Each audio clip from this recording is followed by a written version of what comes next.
La defensa de la Constitución a través de la jurisdicción constitucional.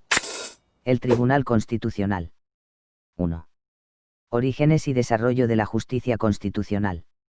Se suele establecer el nacimiento de la justicia constitucional con la sentencia pronunciada por el juez Marshall en el caso Marbury contra Madison, en 1803. La jurisdicción constitucional surge como reacción cautelar conservadora ante las actuaciones de un legislador democráticamente legitimado.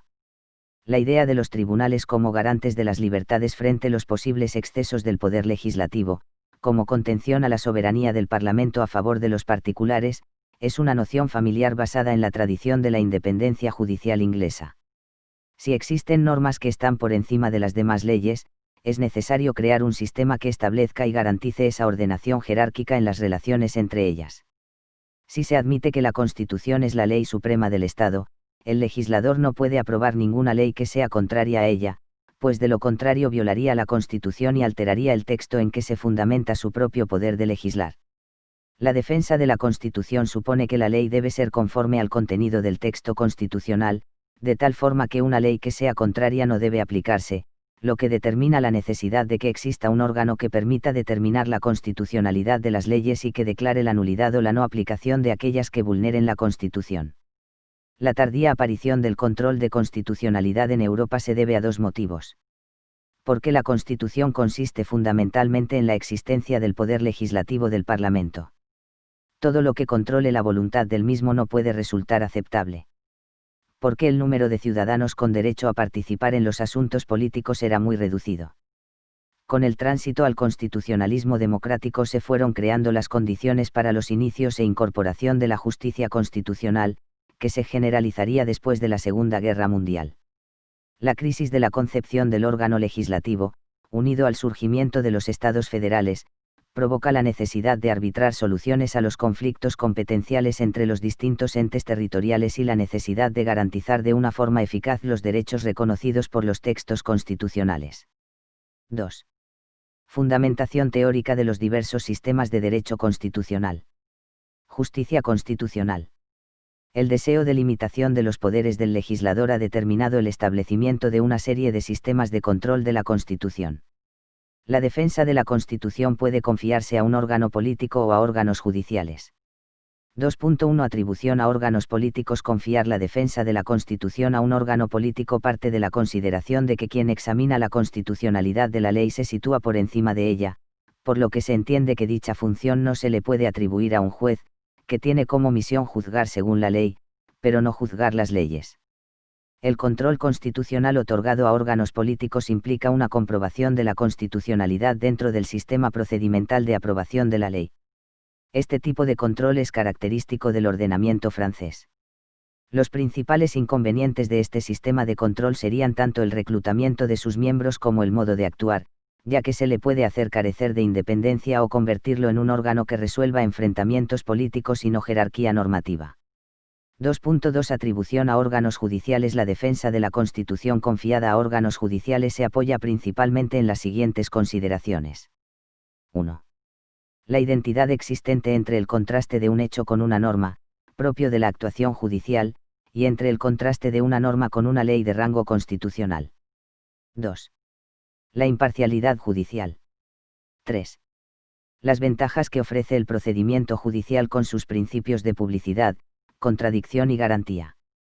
Este sistema ha pasado por otorgar el poder de control de constitucionalidad a los jueces, por entender que son estos los únicos competentes para cumplir esta misión. En este sistema se puede apreciar diversas manifestaciones importantes. El control difuso, en el que se otorga el control a todos los órganos judiciales. El control concentrado, creando un tribunal especial. Conferir la defensa de la Constitución a un solo tribunal, que ya existe y que es el máximo órgano judicial del Estado. Esta atribución ha motivado la existencia de dos modelos clásicos de control de constitucionalidad, el americano y el austríaco. 3. Modelos clásicos de jurisdicción constitucional. Derecho constitucional. 3.1 Sistema americano. Este sistema se apoya en la teoría general de las constituciones escritas, en la interpretación que el Tribunal Supremo hacía del texto de 1787 y en la mutación constitucional. Desde el punto de vista de la teoría general de la Constitución, esta es la norma suprema, por lo que toda norma que vaya contra ella debe ser declarada nula, pues no es derecho. Las características más importantes de este modelo son: la declaración de inconstitucionalidad es competencia de todos los jueces, que son garantes de la privacidad constitucional. La inconstitucionalidad solo puede plantearse en vía de excepción. La declaración de inconstitucionalidad tiene efectos particulares. La declaración de inconstitucionalidad no supone la nulidad de la ley, sino su mera inaplicación al caso. 3.2 Modelo austríaco frente al modelo de jurisdicción difuso. Kelsen construye un modelo de jurisdicción concentrada, basado en la atribución del control de constitucionalidad a un órgano especial creado al efecto, al considerar que el juez, al ser ejecutor de la ley, queda sometido a ella y no puede inaplicarla. En esta teoría se parte de la consideración de que la Constitución es ejecutada por la ley, pues la Constitución no es directamente aplicable, y que la ley es ejecutada por la sentencia. El sistema austríaco de control de constitucionalidad se define por 4 elementos. 1. Un tribunal especial único, con una composición numérica limitada, un sistema de designación que asegure la independencia de sus miembros respecto de los poderes clásicos, compuesto por personas con nociones de derecho y que se mantenga alejado de la política. 2. La posibilidad de acudir ante el mismo por vía de acción. 3.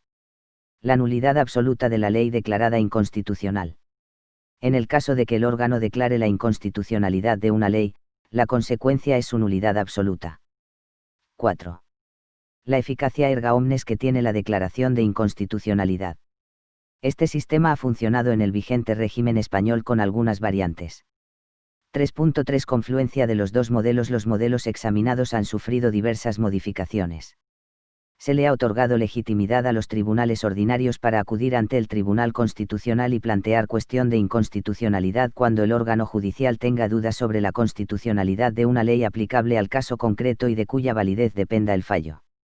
Algunos ordenamientos constitucionales han extendido las competencias del Tribunal Constitucional a la protección de los derechos fundamentales. En los estados compuestos se ha atribuido a los tribunales constitucionales el control del reparto competencial. La expansión del control de constitucionalidad ha determinado que, ordenamientos que adoptaron el modelo difuso de control de constitucionalidad, hayan modificado sus planteamientos y hayan instaurado sistemas de control de constitucionalidad concentrado. 4. El Tribunal Constitucional Español.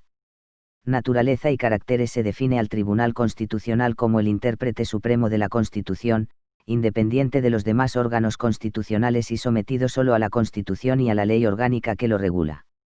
Es un órgano constitucional del Estado, puesto que se encuentra directamente configurado por la Constitución.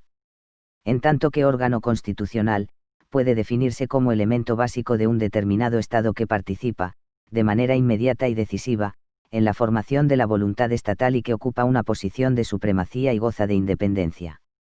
Aunque el Tribunal Constitucional está situado fuera del Poder Judicial, su naturaleza como órgano jurisdiccional viene configurada por 3 elementos. Está compuesto por jueces. Funciona por medio de procedimientos jurisdiccionales. Sus decisiones adopta la forma de sentencias. Se trata de un órgano que no puede actuar de oficio, sino a instancia de parte y sometido y limitado por el derecho.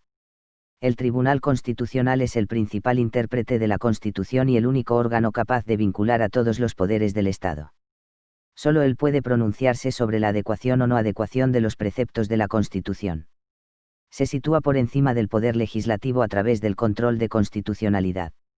Su posición preeminente se manifiesta a través del recurso de amparo y mediante la resolución de conflictos de competencia.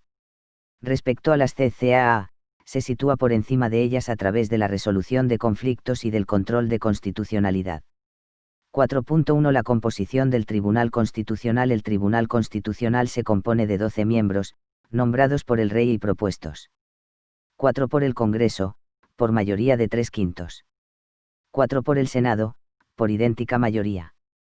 Los magistrados propuestos por el Senado serán elegidos entre los candidatos presentados por las asambleas legislativas de las comunidades autónomas.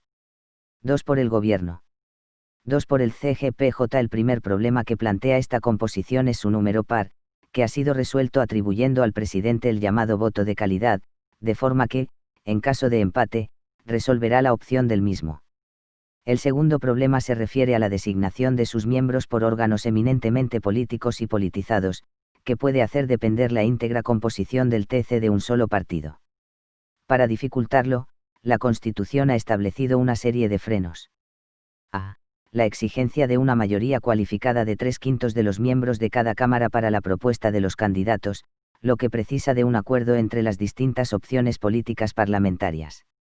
B.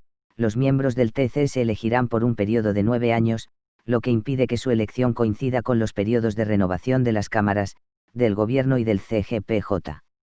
La renovación se realizará por terceras partes cada 3 años y se prohíbe la posibilidad de reelección. C. La exigencia constitucional de una cierta cualificación técnico-jurídica para acceder a la condición de magistrado constitucional.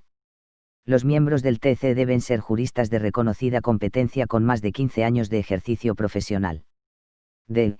El establecimiento de un rígido estatuto jurídico caracterizado por los siguientes elementos. A. Un amplio abanico de incompatibilidades. B. El reconocimiento de la inviolabilidad como elemento asegurador de su imparcialidad e independencia. C. La inamovilidad en sus puestos. D.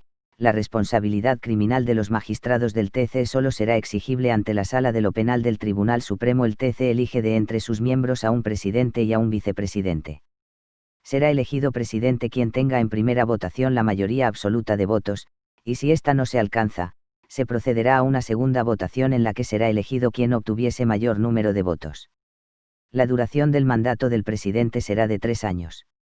4.2 Atribuciones del Tribunal Constitucional.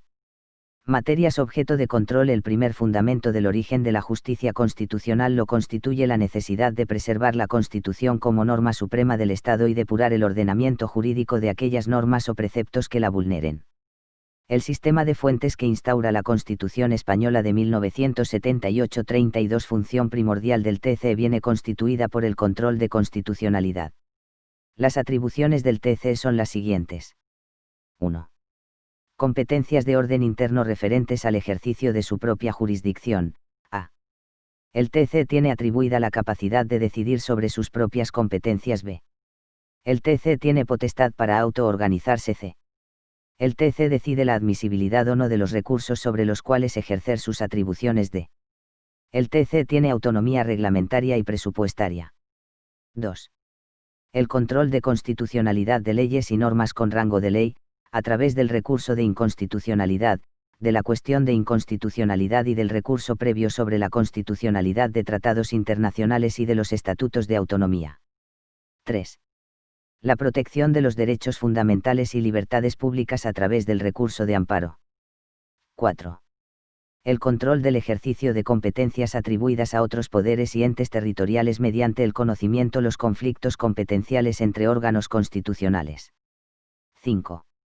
El Tribunal Constitucional y la interpretación constitucional. La Constitución de 1978 y el sistema jurídico han puesto las bases para una diferente valoración de la jurisprudencia constitucional como fuente del derecho. La interpretación constitucional consiste en atribuir un significado a uno o varios textos o términos en la Constitución, con el fin de obtener una decisión fundada en derecho a un problema concreto. La Constitución ha incorporado valores, principios, mandatos al legislador, compromisos y la idea de que debe practicarse una política asentada en el pluralismo político y que respete ciertos valores. La interpretación constitucional tiene ciertos rasgos diferenciadores de la realizada en otras normas del ordenamiento.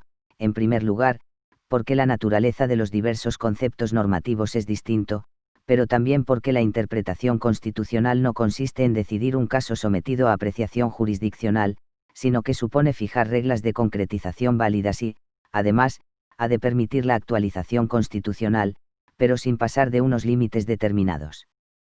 Para la determinación de la jurisprudencia constitucional como fuente del derecho, el artículo 40.2 LOTC atribuye a la jurisprudencia constitucional un valor corrector de la jurisprudencia ordinaria. La declaración de inconstitucionalidad de una norma jurídica con rango de ley, interpretada por la jurisprudencia, afectará a esta. El art. 39 LOTC establece que, cuando la sentencia declare la inconstitucionalidad, declara igualmente la nulidad de los preceptos impugnados, así como la de aquellos otros de la misma ley a los que deba extenderse por conexión o consecuencia. Las sentencias declaratorias de la inconstitucionalidad de las leyes no permitirán revisar procesos ya juzgados, salvo en los casos de los procesos penales o contenciosos administrativos referentes a un procedimiento sancionador en que resulte una reducción de la pena o la sanción o una exclusión, exención o limitación de la responsabilidad. Las sentencias desestimatorias dictadas en recursos de inconstitucionalidad y en conflictos en defensa de la autonomía local impedirán cualquier planteamiento posterior de la cuestión por cualquiera de las dos vías.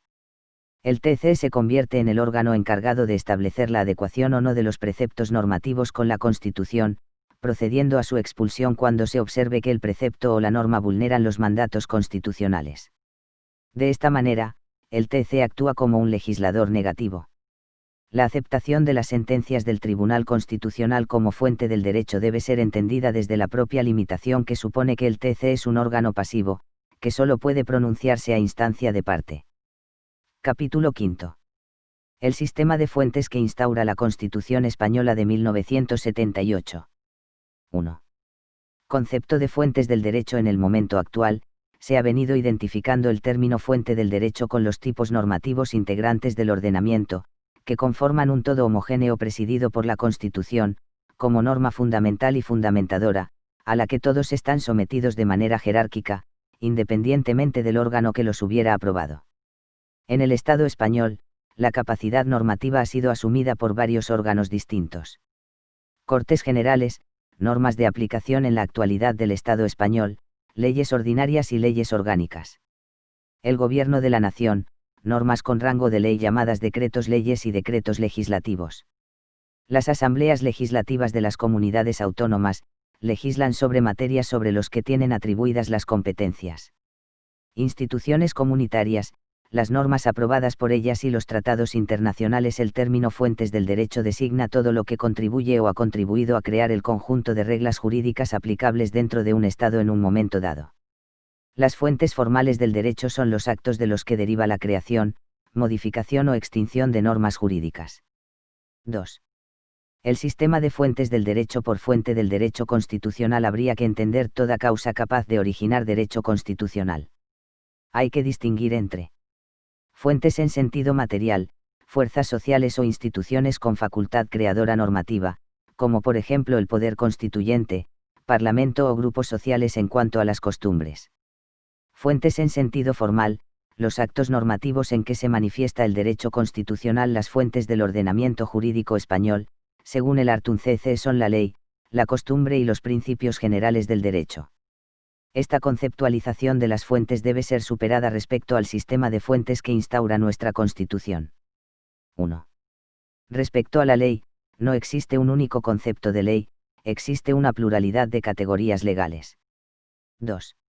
Los principios generales del derecho son valores y conceptos generales que se encuentran en el espíritu de las leyes y que son determinados por la jurisprudencia y por la doctrina.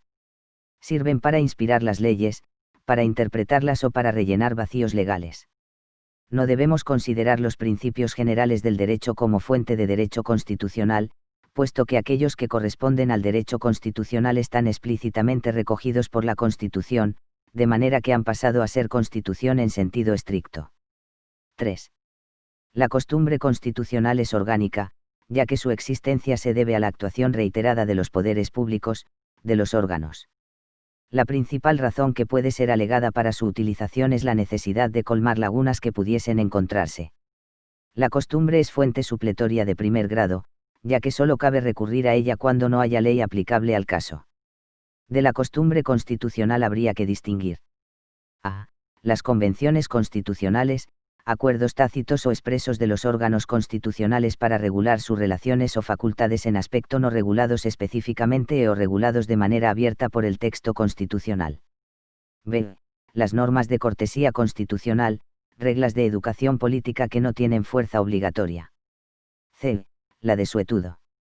Es el no ejercicio de una competencia por el titular legítimamente competente. En caso de que la no actuación fuese reiterada en el tiempo, acabaría produciendo una mutación constitucional. 4. El hecho de considerar a la jurisprudencia como fuente del derecho constitucional adquiere perfiles propios, puesto que determina el reconocimiento de creación de derecho constitucional por los tribunales. Por jurisprudencia cabe entender las decisiones de jueces y magistrados cuando aplican el derecho al dirimir los conflictos. Las sentencias del Tribunal Constitucional, bien cuando interpretan la Constitución o cuando declaran la inconstitucionalidad de la ley, tienen un valor mucho más fuerte que la jurisprudencia normal, ya que pueden eliminar una norma del ordenamiento jurídico. La instauración de la justicia constitucional ha supuesto una modificación en el sistema de poderes del Estado, que condiciona la actuación de todos los poderes del Estado, tanto a nivel político como a nivel territorial. El Tribunal Constitucional, al establecer de forma vinculante el verdadero sentido de la Constitución, está creando derecho, por tanto, sus decisiones en forma de sentencia son fuente del derecho constitucional. 3. El sistema de fuentes diseñado por la Constitución Española de 1978. La Constitución Española de 1978 ha optado por mantener la ley y el reglamento como fuentes tradicionales del derecho, pero también ha diseñado un sistema realmente novedoso de fuentes del derecho, que se manifiesta de la siguiente forma, incorporando al sistema normativo las leyes orgánicas. Estableciendo el reconocimiento constitucional de la posibilidad de que el Estado celebre tratados internacionales, que se integran el ordenamiento jurídico. La integración de España en la Comunidad Económica Europea incorporó nuevas fuentes a nuestro ordenamiento. Las fuentes comunitarias, compuestas por el derecho originario y el derecho derivado, y el principio de primacía del derecho comunitario, que supone que en el supuesto de que se produzca un enfrentamiento entre la normativa comunitaria y la nacional, prevalece siempre la comunitaria. Diseñando una nueva organización territorial del Estado son fuentes del derecho constitucional aquellos actos normativos a los que la Constitución les atribuye la producción de las normas jurídicas. 4. Criterios de ordenación del sistema de fuentes. Existe una gran variedad de fuentes del derecho. Por ello, se han establecido diversos principios cuya finalidad es la determinar la relación existente entre las normas integrantes del ordenamiento y a los que se puede acudir para determinar cuál ha de ser la norma aplicable en cada supuesto concreto. A. Principio de jerarquía normativa. Según Kelsen, si se sitúan la totalidad de normas integrantes del ordenamiento jurídico en una pirámide, la Constitución debería estar situada en la cúspide, como norma suprema del ordenamiento, situándose el resto de normas por debajo de esta. La jerarquía normativa implica que no todas las normas tienen el mismo rango, por lo que una norma jurídica de rango inferior no puede en ningún caso contravenir lo dispuesto en una de rango superior. En el caso de que se produzca una colisión entre dos normas, prevalece la de rango superior sobre la de rango inferior. Los distintos tipos de normas jurídicas existentes están jerarquizadas entre sí en función del órgano competente para dictarlas y las normas de rango inferior no pueden vulnerar lo establecido por las normas de rango superior. El principio de jerarquía normativa ordena a las disposiciones jurídicas en el siguiente escalón jerárquico. 1. Superioridad absoluta de la Constitución sobre el resto de normas. 2. Normas con rango de ley. Reglamentos del Gobierno. 4. La costumbre y los principios generales del derecho. Este principio carece de utilidad cuando nos enfrentamos a normas de rango idéntico. B.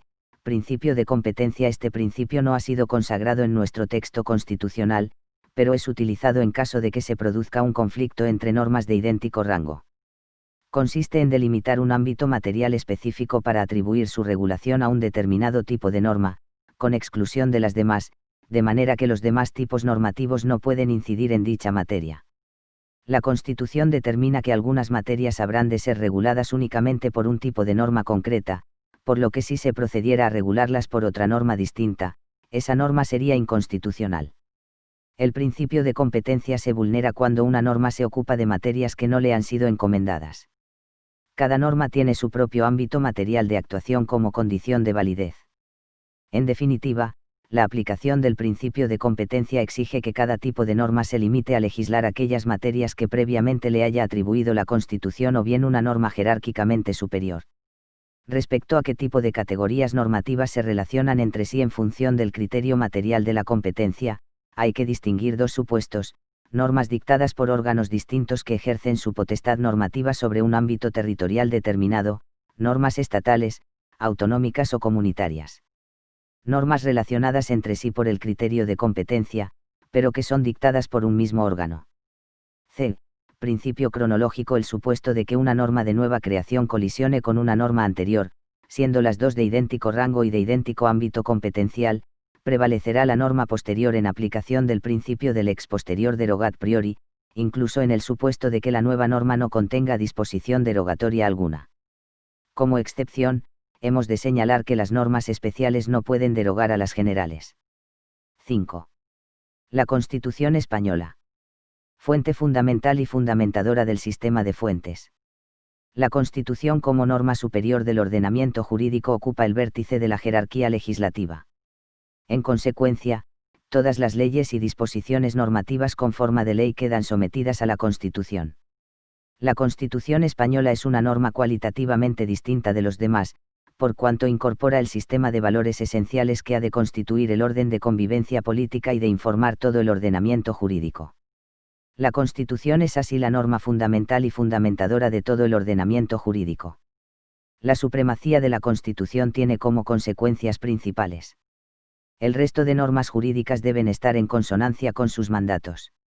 Se exige un procedimiento especial de reforma como garantía de su estabilidad jurídica. Todas las normas jurídicas deben interpretarse de conformidad con los preceptos constitucionales. El texto constitucional contiene el resto de fuentes y determina no solo la posición que va a ocupar cada una, sino también la relación que van a tener las distintas fuentes entre sí. La Constitución es el único elemento capaz de dotar de homogeneidad y de unidad el ordenamiento jurídico. 6. La jurisprudencia del Tribunal Constitucional como fuente del derecho. La doctrina española ha rechazado la consideración de la jurisprudencia como fuente directa del derecho. Sin embargo, la Constitución de 1978 y el sistema jurídico subsiguiente han puesto las bases para una valoración diferente de la jurisprudencia constitucional como fuente del derecho.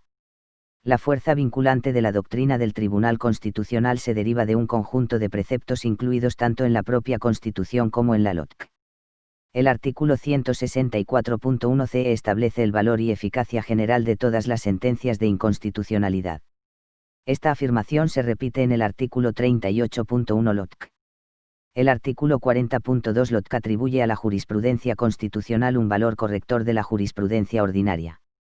Lo que el Tribunal Constitucional hace al dictar sentencias es interpretar las normas jurídicas y muy especialmente la norma constitucional, lo que da lugar a que se produzca una integración del sistema normativo, se cubran lagunas y se cree seguridad jurídica. Las sentencias del Tribunal Constitucional se pueden clasificar en estimatorias, acogen la demanda. Desestimatorias, no dan la razón a las pretensiones suscitadas. Existen diversas clases de sentencias en las que el TC asume atribuciones que no le competen. A. Sentencias puramente interpretativas, son aquellas en las cuales la inconstitucionalidad que constata el TC no afecta a la totalidad del enunciado normativo, sino tan solo algunas de sus interpretaciones. B. Sentencias de mera inconstitucionalidad, se producen cuando el TC constata que la misma se encuentra en las omisiones de ley, invitando al legislador a que supere aquellas sentencias aditivas, son aquellas en las que el TC decide añadir al precepto las previsiones que él mismo ha omitido. D. Sentencias reconstructivas, en las que el TC evita la declaración de nulidad de la norma presentando como lectura del precepto lo que en realidad es la conversión de su enunciado en otro distinto. E. Sentencias interpretativas, el TC escoge qué interpretación es acorde a los designios de la Constitución. F. Sentencias evolutivas, es un tipo de sentencia interpretativa en las que el TC asume un criterio de interpretación evolutiva. La interpretación de la Constitución hay que realizarla conforme a la propia Constitución, con las distintas reglas de interpretación que permitan su validez y su vigencia, pero con parámetros constitucionales. El TC no puede asumir funciones que no le corresponden, ya que es el intérprete de la Constitución, pero no debe ser creador de derecho, ni un poder de reforma o de mutación o destrucción constitucional a través de su interpretación. 6.1 Métodos de interpretación. La interpretación de la Constitución. Hay varios métodos de interpretación formulados por la doctrina. A. Método axiológico integrador, establece como premisas básicas en la interpretación constitucional la necesidad de tomar en consideración el orden o sistema de valores subyacentes al texto constitucional, el sentido y la realidad de la Constitución, entendida como elemento del proceso real de integración de la comunidad. B. El método tópico práctico, entiende que la interpretación consistirá en la discusión del problema, para adecuar la norma constitucional al problema concreto y desvelar la interpretación que más convenga al problema. C. Método hermenéutico concretizador, parte del texto constitucional como límite indisponible de interpretación y no del problema. D. Método normativo estructurante, parte de la observación de que el texto fundamental constituye la parte visible del programa formativo. Ha desentrañado una serie de principios de la interpretación constitucional. 1. El principio de unidad de la Constitución. 2. El principio de máxima efectividad. 3. El principio del efecto integrador del texto. 4. El principio de conformidad funcional. 5. El principio de concordancia práctica o de armonización. Todos estos métodos se integran dentro de dos principios esenciales. A. El principio de fuerza normativa de la Constitución. B. El principio de interpretación conforme a la Constitución. Junto a estos métodos, encontramos el llamado método hermenéutico clásico, que está configurado por 4 elementos de interpretación y viene a ocupar un lugar destacado en el proceso interpretativo, entendiendo que la actividad interpretativa deberá tomar como elementos determinantes el sentido de las palabras, interpretación gramatical; el sentido del texto fundamental, interpretación lógica; el sistema del ordenamiento jurídico, la estructura y posición de un precepto en el texto, interpretación sistemática; el origen del precepto, interpretación histórica; los trabajos previos y los materiales constitucionales y legislativos, interpretación genética; los preceptos paralelos de otros ordenamientos jurídicos, interpretación comparativa; la finalidad del precepto y de la norma, interpretación teleológica. Este método parte de una doble idea. 1. La Constitución es el punto de partida para obtener el sentido de las normas. 2. La Constitución es el límite de la interpretación. La interpretación de la Constitución debe detectar su unidad de sentido, su coherencia, buscando la compatibilidad entre los preceptos y principios de la ley suprema, interpretando todo el ordenamiento jurídico desde el prisma de la Constitución. La interpretación de la Constitución debe partir de la propia Constitución y el juez constitucional debe realizar su labor interpretándola de manera prudente. 7. El bloque de constitucionalidad en España. La utilización de la doctrina del bloque de constitucionalidad ha sido identificada como el conjunto de normas que se aplican al caso concreto. Se trataría del conjunto de normas jurídicas que, junto a la Constitución, deben ser tenidas en cuenta por el órgano al que está atribuido el control de constitucionalidad para determinar la conformidad o disconformidad de las normas susceptibles de declaración de inconstitucionalidad con la Constitución. A la hora de determinar si una norma con rango de ley es ajustada o no al texto constitucional, se debe acudir a las normas delimitadoras de competencias entre el Estado y las CCAA, tales como leyes marco, leyes de delegación y estatutos de autonomía. El bloque de constitucionalidad ha de entenderse considerado, además de por la Constitución, por los estatutos de autonomía, las leyes marco, las leyes de transferencia y delegación y las leyes de armonización. Todas las leyes que suponen una delimitación competencial del sistema de reparto de competencias entre el Estado y las CCAA. Las leyes que contengan delegaciones legislativas. Las leyes orgánicas en supuestos concretos y respecto del control constitucional de las leyes ordinarias. Los reglamentos parlamentarios, tanto del Congreso de los Diputados, del Senado como de los parlamentos autonómicos, solo en las disposiciones que contengan preceptos relacionados con el procedimiento legislativo. El concepto actual de ley ha cambiado mucho respecto de las formulaciones doctrinales originarias. En primer lugar, la ley no es el instrumento de limitación del poder, sino que este instrumento es la Constitución.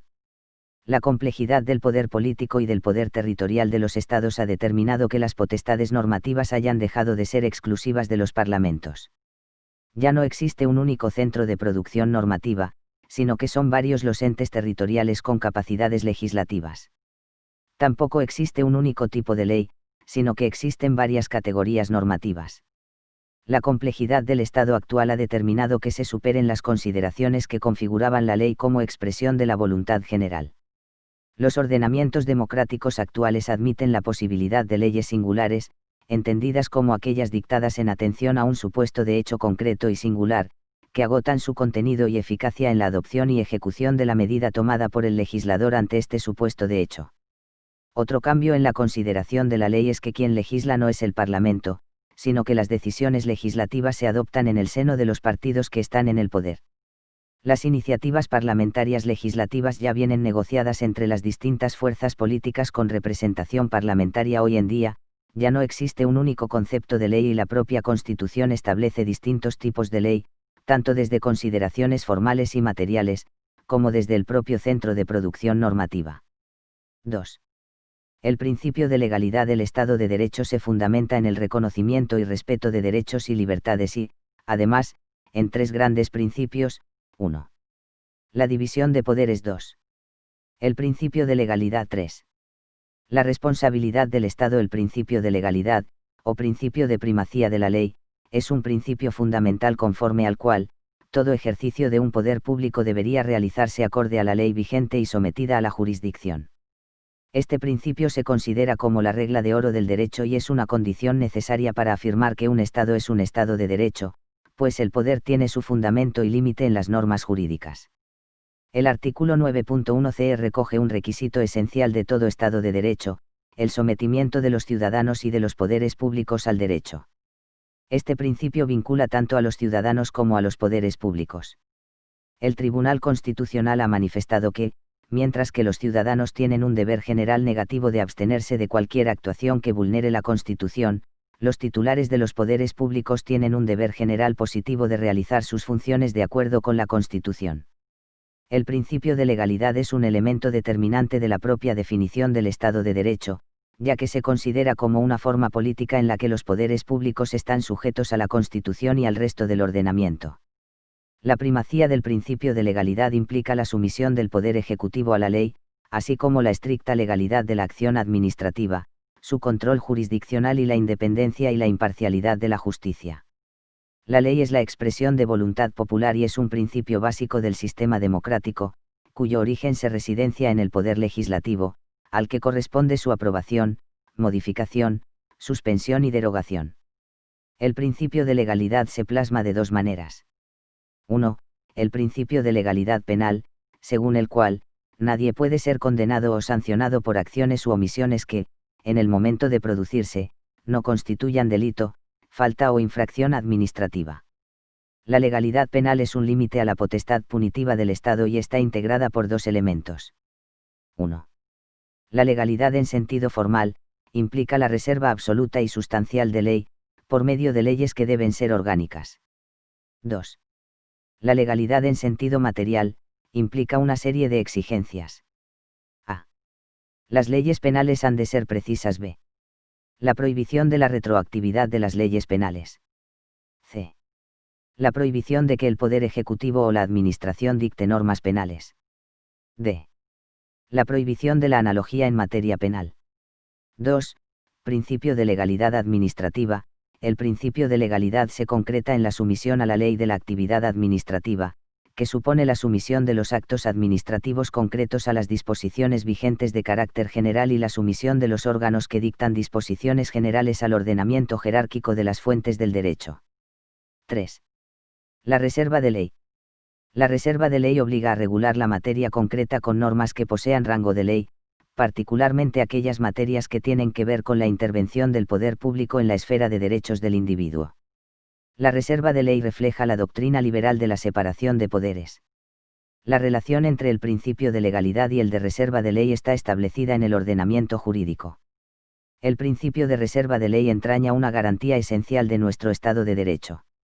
Su significado último es el de asegurar que la regulación de los ámbitos de libertad que corresponden a los ciudadanos dependa exclusivamente de la voluntad de sus representantes, por lo que estos ámbitos deben quedar exentos de la acción del Ejecutivo, es decir, los reglamentos. La Constitución española establece materias en las que existe reserva de ley. Esto no excluye la posibilidad de que las leyes contengan remisiones a normas reglamentarias, pero sí que tales remisiones hagan posible una regulación independiente y no subordinada a la ley. Cuando la Constitución española contiene una reserva para regulación por ley de una materia, esta no se puede regular por reglamento, aunque esto no signifique que las disposiciones del Gobierno no puedan colaborar con la ley para complementar o particularizar la ordenación legal de la materia reservada. Por tanto, la potestad reglamentaria no podrá sustituir a la disciplina legislativa. El art. 66 CE determina taxativamente que las Cortes Generales representan al pueblo español y ejercen la potestad legislativa del Estado. Esto, junto a la falta en nuestro sistema constitucional de una reserva reglamentaria inaccesible al legislativo, determina que, dentro del marco de la Constitución española y respetando sus limitaciones, la ley puede tener cualquier contenido, no estándole vetada la regulación de materias antes atribuidas al poder reglamentario. Sin embargo, la CE no contiene una reserva general de ley. Lo que hace es establecer diversas reservas de ley, bien de ley ordinaria, bien de ley orgánica. La reserva de ley más importante que establece la CE es la contenida en el artículo 53.1, al imponer que solo por ley, que deberá respetar el contenido esencial, podrán regularse el ejercicio de los derechos y libertades reconocidos.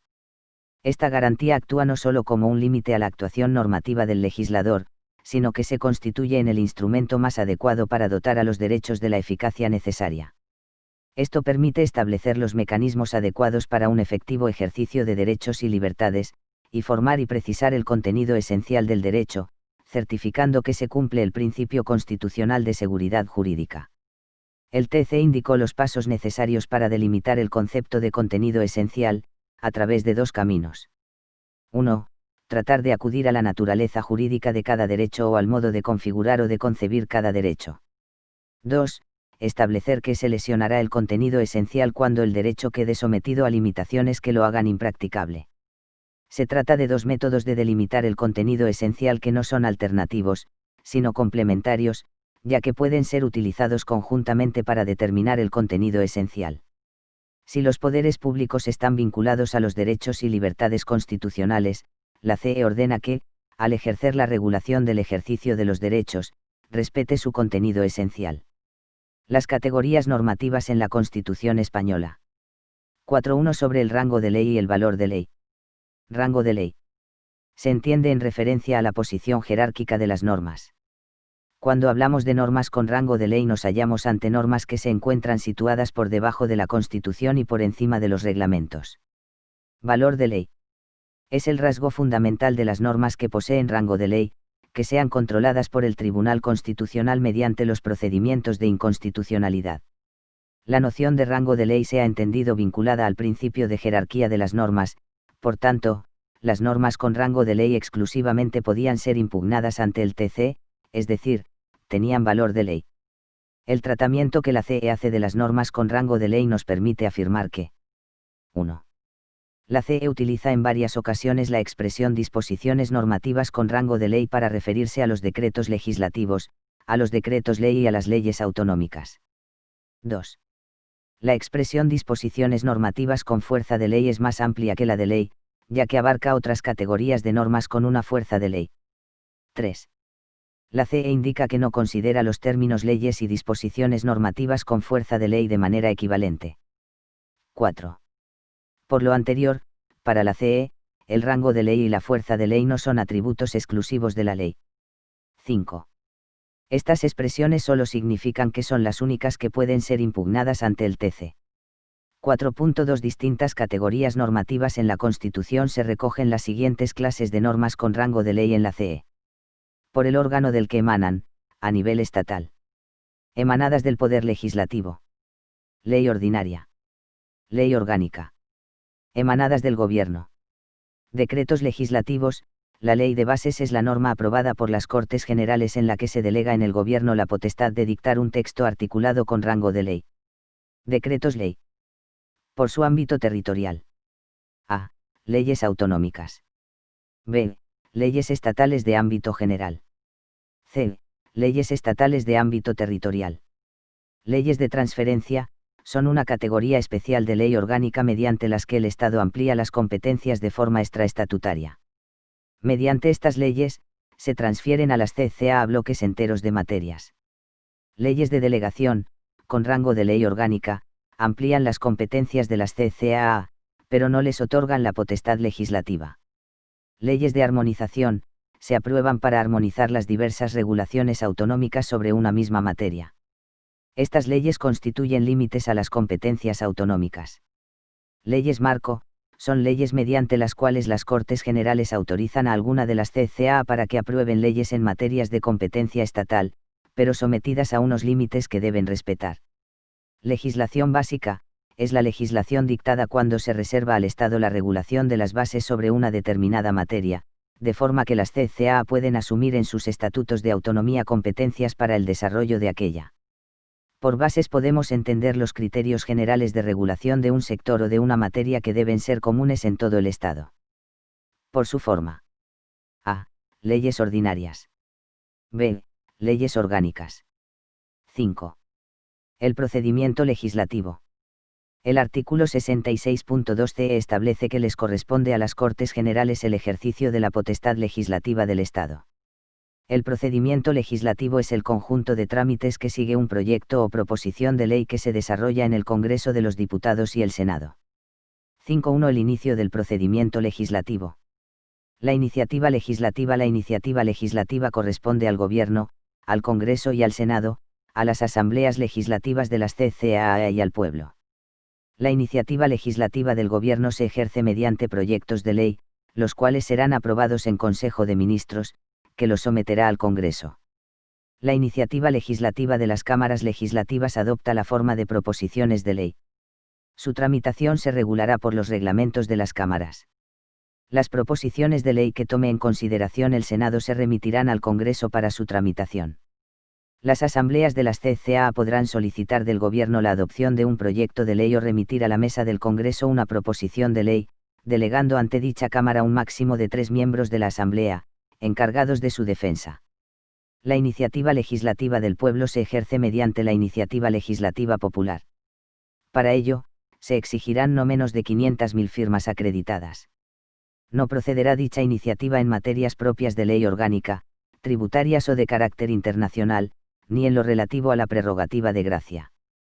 La iniciativa legislativa que ha adquirido mayor importancia en nuestro sistema constitucional es la gubernamental. 5.2 La fase intermedia.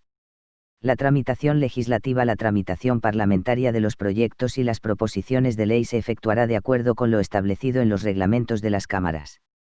Una vez aprobado un proyecto de ley ordinaria u orgánica por el Congreso de los Diputados, se dará cuenta al Senado, el cual deliberará sobre este. En el plazo de 2 meses, el Senado puede oponer su veto o introducir enmiendas al mismo. El veto deberá ser aprobado por mayoría absoluta. El proyecto no podrá ser sometido al Rey para sanción sin que el Congreso ratifique por mayoría absoluta, en caso de veto, el texto inicial, o por mayoría simple, una vez transcurridos 2 meses desde la interposición del mismo. Este periodo se reducirá al de 20 días naturales en los proyectos declarados urgentes por el Gobierno o por el Congreso de los Diputados. 5.3 La fase final. El perfeccionamiento del procedimiento legislativo. El Rey sancionará, en el plazo de 15 días, las leyes aprobadas por las Cortes Generales y las promulgará y ordenará su inmediata publicación. La sanción regia es un acto debido del Rey, sin que éste pueda negarse a sancionar ninguna ley emanada del Parlamento, ni implique el ejercicio de una actividad especial por su parte, puesto que la ley lo es desde el momento en que es aprobada por las Cortes Generales. La promulgación de la ley por el Rey implica que el monarca da fe y notifica a los órganos del Estado la existencia de un nuevo texto legal. La publicación es el acto, en virtud del cual, se da a conocer públicamente la ley y se establece su obligatoriedad. Las leyes se publican en el BOE y entran en vigor a los 20 días de su publicación, salvo que la ley establezca un plazo mayor o menor. Este periodo que media entre la publicación y la entrada en vigor se conoce como vacatio legis. 5.4 Los procedimientos legislativos especiales. Junto al procedimiento legislativo común, la CE y los reglamentos de las cámaras regulan otros procedimientos legislativos especiales. Los procedimientos legislativos especiales pueden ser clasificados por razón de la materia que regulan determinadas normas jurídicas y por razón del tiempo que dura su tramitación. Procedimiento de aprobación. Integra en comisión. La CE permite que las cámaras deleguen en las comisiones legislativas permanentes la aprobación de proyectos o proposiciones de ley. Quedan excluidos de este procedimiento especial, la reforma constitucional, las cuestiones internacionales, las leyes orgánicas y de bases y los presupuestos generales del Estado. Los reglamentos de las cámaras han regulado esta competencia legislativa de forma distinta. En el Congreso, el acuerdo del Pleno por el que se delega la competencia legislativa plena a las comisiones se presume para todos los proyectos y proposiciones de ley que sean constitucionalmente delegables. Por lo que se refiere al Senado, el acuerdo para que un proyecto o proposición de ley sea aprobado en comisión corresponde al Pleno. Procedimiento de lectura única. Cuando la naturaleza de un proyecto o proposición de ley lo aconseje, el Pleno de la Cámara, a propuesta de la Mesa y oída la Junta de Portavoces, podrá acordar que se tramite directamente y en lectura única. Se trata de un procedimiento excepcional que se debe aplicar solo en aquellos proyectos o proposiciones de ley que no admitan matizaciones o sobre los que exista un garantizado consenso. Procedimiento de urgencia. El procedimiento de urgencia supone un acortamiento de los plazos de las diversas fases del procedimiento legislativo común. En el Congreso, el acuerdo para que un asunto se tramite por este procedimiento corresponde la Mesa, a petición del Gobierno, de 2 grupos parlamentarios o de 1/5 de los diputados.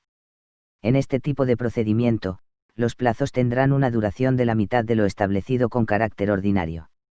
En el Senado, la Constitución prescribe que el plazo de 2 meses que el Senado dispone para vetar o enmendar un proyecto, se reducirá al de 20 días naturales en los proyectos declarados urgentes. 6. La irretroactividad de la ley. Uno de los principios elementales que rige en la aplicación de la ley es su irretroactividad, que significa que ésta no debe tener efectos hacia atrás en el tiempo. Sus efectos solo operan después de la fecha de su promulgación. El fundamento de la irretroactividad está justificado por razones de orden público. Las personas tienen confianza en la ley vigente y, conforme a ella, celebran sus transacciones y cumplen sus deberes jurídicos. La irretroactividad proporciona seguridad jurídica. Tanto la CE como el Código Civil establecen que las leyes no tendrán efecto retroactivo si no se dispusiera lo contrario. Sin embargo, el TC y el TS admiten la aplicación retroactiva de las normas en casos concretos. El TC ha reconocido la retroactividad de las disposiciones cuando sean favorables, beneficiosas y no limiten derechos subjetivos. El TC y el TS admite la aplicación retroactiva de las normas a hechos, actos o relaciones jurídicas nacidas al amparo de la legislación anterior, siempre que los efectos jurídicos de tales actos no se hayan agotado y siempre que no se perjudican derechos consolidados. El principio constitucional de irretroactividad se aplica a 2 tipos de disposiciones: a. Las disposiciones sancionadoras no favorables. b. Las disposiciones restrictivas de derechos individuales. La naturaleza jurídica del principio de irretroactividad es la premisa según la cual, en la generalidad de las circunstancias, se prohíbe que una ley tenga efectos con anterioridad a su vigencia, salvo circunstancias especiales que favorezcan tanto al destinatario de la norma como a la consecución del bien común. Capítulo 7. La Ley Orgánica 1. Sobre la Ley Orgánica. La Ley Orgánica se configura como una de las innovaciones más importantes que la CE ha introducido en su sistema de fuentes. Las leyes orgánicas suelen ser vistas como un nexo entre las leyes ordinarias y la Constitución. Las características particulares de las leyes orgánicas exigen la amplia mayoría parlamentaria y la mayor rigidez en la regulación. La razón de que los constituyentes optarán por incluir este nuevo tipo de ley puede encontrarse en varios motivos. Que los constituyentes quisieran mantener el consenso necesario para la regulación de determinadas materias consideradas sensibles. La importancia de las materias reguladas por ley orgánica determina que se exija una mayoría reforzada que impida que un solo partido pudiese modificarlas libremente. La necesidad de defender la autonomía y conceder cierta estabilidad al sistema de reparto del poder político y territorial. Se pueden observar 2 razones en la inclusión de la ley orgánica en la CE. 1. Garantizar que los temas delicados se regulen siempre a través de la mayoría de los votos parlamentarios. 2. Procurar que las leyes propensas a futuras modificaciones no requieran de un camino tan estricto para ser aprobadas. El concepto de ley orgánica que establece la CE se caracteriza por tener un ámbito material determinado constitucionalmente, criterio material, y porque requiere para su aprobación una mayoría reforzada del Congreso de los Diputados en una votación final sobre el conjunto del proyecto, criterio formal. 2. Concepto material de ley orgánica. Materias reservadas a ley orgánica. El artículo 81.1 CE establece que son leyes orgánicas las relativas al desarrollo de los derechos fundamentales y de las libertades públicas, las que aprueban los estatutos de autonomía y el régimen electoral general y las demás previstas en la Constitución. A. Leyes relativas al régimen electoral general. La reserva de ley orgánica para el régimen electoral general comprende tanto el régimen de las elecciones generales como el de los restantes procesos electorales. Para que una ley merezca el calificativo de electoral es necesario que contenga, por lo menos, el núcleo central de la normativa referente al proceso electoral, materia en que se comprende a quién y cómo se puede elegir, por cuánto tiempo y también bajo qué criterios organizativos desde el punto de vista procedimental y territorial. El TC ha admitido como regímenes especiales únicamente la elección de senadores por las asambleas de las CCA a la elección de diputados en las elecciones autonómicas. El régimen electoral de los municipios y provincias del País Vasco. De este régimen debe formar parte el modo de resolver las cuestiones surgidas en torno al resultado del proceso electoral. Las leyes que aprueban los estatutos de autonomía debe diferenciarse entre el estatuto de autonomía y la ley orgánica que lo aprueba, así como que la modificación de dicho estatuto habrá de atenerse a los procedimientos previstos en los mismos. C. Las demás leyes previstas en la Constitución. Se establece la regulación por ley orgánica para órganos constitucionales de gran trascendencia como el Defensor del Pueblo, Consejo de Estado, Poder Judicial o el Tribunal Constitucional. También se reserva la regulación por ley orgánica de ciertas instituciones de democracia directa, como el referéndum o la iniciativa legislativa popular, temas de política autonómica o la regulación de determinadas instituciones como las fuerzas y cuerpos de seguridad del Estado. D. Las leyes relativas al desarrollo de los derechos fundamentales y las libertades públicas. El TC ha adoptado un criterio restrictivo en la interpretación de la reserva relativa al desarrollo de los derechos fundamentales y libertades públicas. La primera restricción es la relativa al alcance de la reserva en materia de derechos y libertades, entendiendo que los derechos fundamentales y libertades públicos cuyo desarrollo está reservado a la ley orgánica son los comprendidos entre los arts. 15 a 29 CE y no a cualquier otro derecho o libertad reconocido en la CE. Se entiende que el desarrollo legislativo de un derecho proclamado en la Constitución consiste en la determinación de su alcance y límites en relación con otros derechos y con su ejercicio por las demás personas, cuyo respeto es uno de los fundamentos del orden político y de la paz social. A la hora de establecer garantías, el rango de la norma aplicable y el tipo de ley a la que se encomienda la regulación de un derecho representan un papel en cuanto a las características formales de la norma, y suponen límites y requisitos para la acción normativa de los poderes públicos. El que se requiera que la materia se contenga en una ley orgánica añade una garantía para proteger el derecho. Sin embargo, el recurso a la ley orgánica no puede extenderse hasta el punto de convertir todo el ordenamiento jurídico en una mayoría de leyes orgánicas, ya que es difícil concebir una norma que no tenga una conexión. Por ello, el TC ha precisado que el desarrollo legislativo de un derecho proclamado en la CE consiste en la determinación de su alcance y límites en relación con otros derechos y con su ejercicio por las demás personas. En conclusión, cualquier disciplina legal que afecte a los derechos fundamentales no está obligada constitucionalmente a ser aprobada por la ley orgánica, sino que ésta está reservada al desarrollo directo y en los elementos esenciales del derecho fundamental. Cuando en la CE se contiene una reserva de ley ha de entenderse que tal reserva lo es a favor de ley orgánica solo en los supuestos que, de modo expreso, se contienen en la Constitución. Por ello, es cierto que las leyes orgánicas están reservadas a los derechos fundamentales y libertades públicas y que sería disconforme con la Constitución que la ley orgánica invadiera materias reservadas a la ley ordinaria, ya que el uso de la ley orgánica viene caracterizado por la excepcionalidad, la interpretación restrictiva de su ámbito material. La Ley Orgánica 43.3. Concepto formal de ley orgánica. El procedimiento de elaboración. El segundo criterio de distinción entre ley orgánica y ley ordinaria viene constituido por el procedimiento de elaboración. La aprobación de las leyes orgánicas exigirá la mayoría absoluta del Congreso, lo que se diferencia del procedimiento legislativo común. La ley orgánica posee un procedimiento específico de aprobación, requiriendo un concurso de voluntades más amplio del que se exige para la ley ordinaria. Se requiere una votación cualificada en el Congreso, la mayoría absoluta, frente a la exigencia normal para un proyecto de ley de mayoría simple. Esta votación por mayoría absoluta debe efectuarse sobre el texto final del proyecto. Existen algunos límites adicionales. Está excluida la delegación de su aprobación en las comisiones legislativas permanentes. Las materias reservadas a ley orgánica no pueden ser reguladas por decretos legislativos o por decretos leyes. Las materias reservadas a la ley orgánica son materias excluidas de la iniciativa legislativa popular. Las materias propias de leyes orgánicas son competencia legislativa del Estado.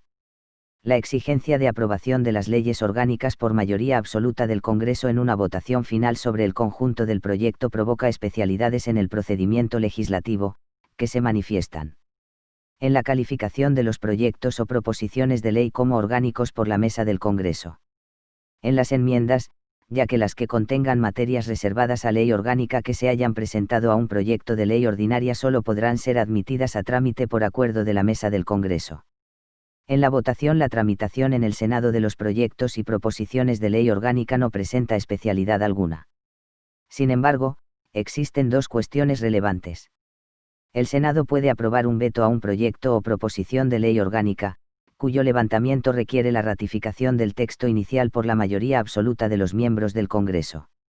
Si el Senado introduce enmiendas a un proyecto o proposición de ley orgánica y éstas son aceptadas por el Pleno del Congreso por mayoría simple, el texto resultante de su incorporación debe ser sometido a una votación de conjunto, que requiere mayoría absoluta para su aprobación.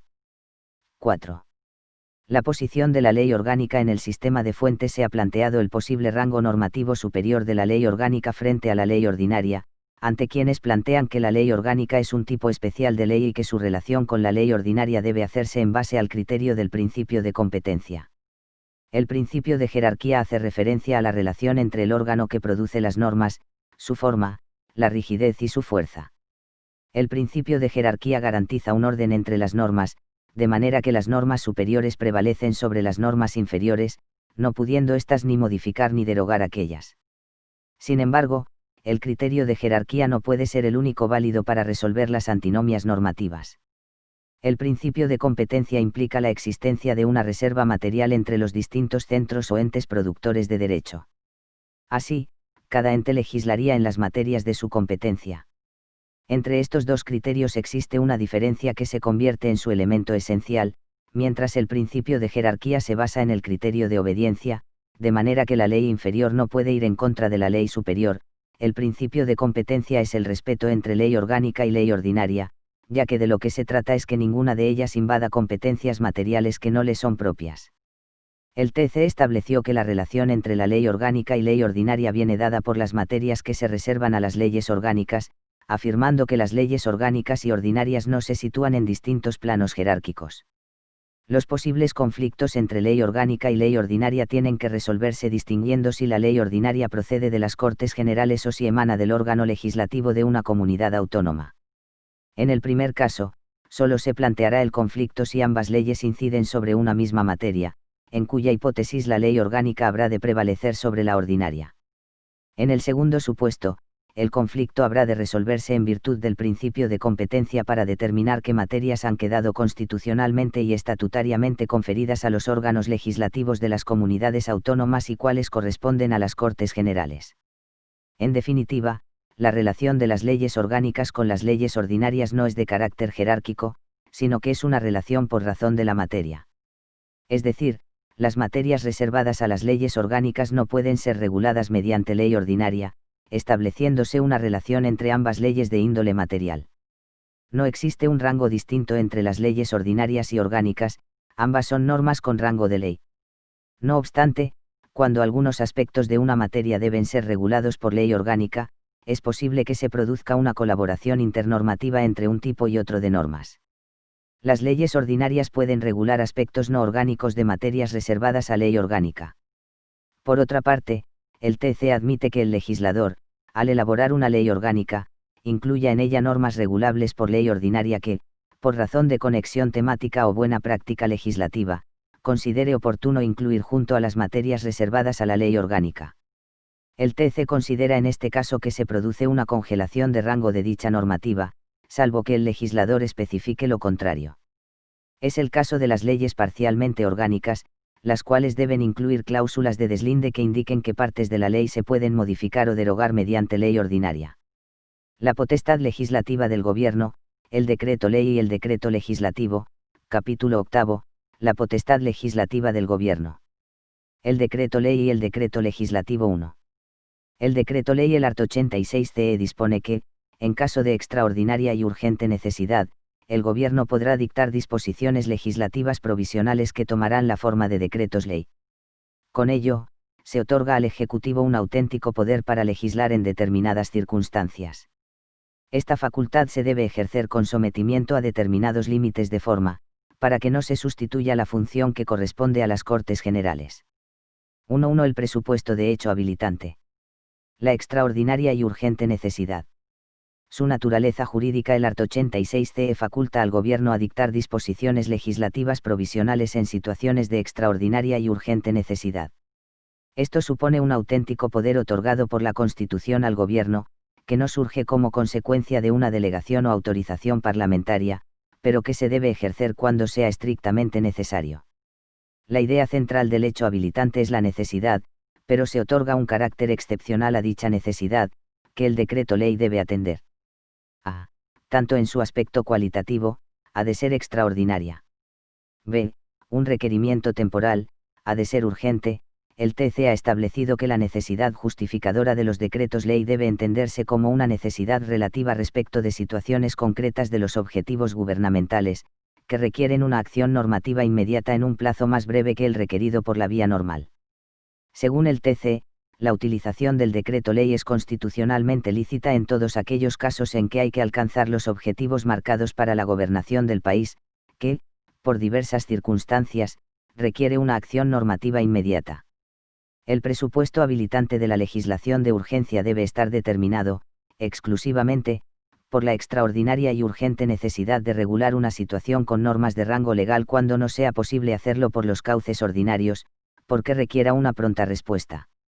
Ahora bien, al no haber ningún requisito formal previo, es el propio Gobierno a quien corresponde apreciar si existe o no dicha necesidad, lo que supone un amplio margen de libertad. La posición permisiva del TC abre una puerta al uso abusivo del decreto ley como instrumento normativo, ya que se reconoce un amplio margen de libertad al Gobierno para la apreciación del presupuesto habilitante. De todas maneras, aunque el Gobierno disponga de un amplio margen de discrecionalidad para apreciar el hecho habilitante, el control último del decreto ley corresponde al TC, cuya función es garantizar que, en el ejercicio de esta facultad, los poderes se mueven dentro de la Constitución. 1.2 La limitación material a la legislación de urgencia. El ámbito propio de regulación del decreto ley es el de las materias reservadas a la ley. Pero existen materias que están vedadas a este procedimiento legislativo, que se pueden delimitar en 4 grandes grupos. 1.2.1 Materias reservadas a regulación por ley orgánica. La reserva contenida en la Constitución para regular por ley orgánica, supone una reserva absoluta que ninguna otra norma puede invadir. Así, el TC reconoce que cualquier decreto ley que afecte a una materia que debe ser regulada mediante ley orgánica es inconstitucional. 1.2.2 Materias que deben ser reguladas específicamente por las Cortes Generales. Existen una serie de materias cuya regulación requiere la expresa intervención de las Cortes Generales, lo que excluye toda intervención de legislación por parte del Gobierno. Entre ellas se encuentran los tratados internacionales, la reforma constitucional, la autorización y prórroga de los estados excepcionales, la adopción de medidas para obligar a las CCA a cumplir obligaciones constitucionales, la autorización de las Cortes Generales para la celebración de acuerdos de cooperación, la distribución del Fondo de Compensación Interterritorial, las materias relacionadas con el título 2 o todas aquellas normas que termine en modificaciones en el sistema ordinario de producción de fuentes del derecho. 1.2.3 Materias reservadas a ley que exigen una acción de control por parte del Parlamento. Otra limitación la constituyen aquellas materias que contienen una acción de control parlamentario sobre el Gobierno, entre las que se encuentran la aprobación de los presupuestos generales del Estado, la emisión de deuda pública o la ampliación de créditos. 1.2.4 Los límites derivados y ámbitos sustraídos al decreto ley por vía del artículo 86.1 CE. El art. 86 CE establece ciertos límites materiales de manera expresa. Los decretos leyes no podrán afectar al ordenamiento de las instituciones básicas del Estado, a los derechos, deberes y libertades de los ciudadanos, al régimen de las CCA ni al derecho electoral general. A. El ordenamiento de las instituciones básicas del Estado. Entenderemos como instituciones básicas del Estado aquellas instituciones públicas cuya regulación está reservada a la ley, orgánica u ordinaria, tanto en sentido estricto como en sentido amplio. B. Derecho electoral general. El régimen general electoral está compuesto por las normas electorales válidas para la generalidad de las instituciones representativas del Estado en su conjunto y de las entidades territoriales en que éste se organiza. Todos estos aspectos quedan vedados a una regulación mediante decreto ley. C. Régimen de las comunidades autónomas. Los estatutos de autonomía no pueden ser alterados por un decreto ley, ni las leyes estatales atributivas de competencias, que forman parte del bloque de constitucionalidad. Por tanto, el decreto ley no puede regular objetos propios del decreto ley y el decreto legislativo 46 aquellas leyes que hayan sido aprobadas para delimitar las competencias del Estado y de las diferentes CCAA o para regular o armonizar el ejercicio de las competencias de estas. La potestad legislativa del Gobierno, el decreto ley y el decreto legislativo 47. D. Los derechos, deberes y libertades del título 1. El ámbito material al que se refiere la prohibición viene constituido por aquellos preceptos que contienen la proclamación de un derecho, un deber o una libertad.